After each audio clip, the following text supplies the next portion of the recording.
the question is, would her mother's and brother's revelations, if any, prove the truth that indeed Pepsi Paloma was raped and that the persons who raped her were Vic Soto, Joey De Leon, and Richie De Horsey? Nandun ba sila sa mismong lugar noong ginahasa di umano si Pepsi Paloma? At kung nandun sila sa mismong lugar, nakita ba nila na ginahasa si Pepsi Paloma? At kung nakita nila na ginahasa si Pepsi Paloma, nakita din ba nila sina Vic, Joey at Richie ang gumahasa? Paano nalaman ng mother at brother na ginahasa si Pepsi? Dahil sinabi ni Pepsi sa kanila na ginahasa siya?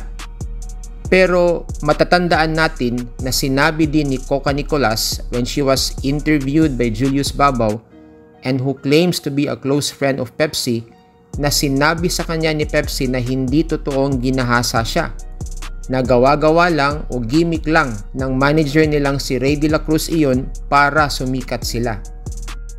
In-interview din ba ni Daryl Yap si Coca Nicolas to get her perspective? How about Guada Guarin?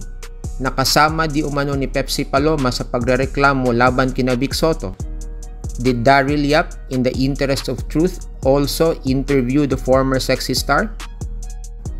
Kung may nasabi man si Pepsi Paloma sa mother at brother niya, like for example, sinabi ni Pepsi na ni-rape siya at sino ang nang-rape sa kanya, that would be hearsay insofar as kung talaga bang may rape na nangyari. Dahil nga, sinabi lang ito sa kanila ng yumaong aktres. My problem with those kinds of revelations, from Pepsi's mother to Coca Nicolas, is that wala na po si Pepsi to confirm their statements. In other words, hindi na po natin mako-cross-examine si Pepsi kung talaga bang sinabi niya yon sa kanila. Practically, any of Pepsi's friends, relatives, and associates can now virtually say anything about the alleged rape and the alleged rapists, whoever they may be.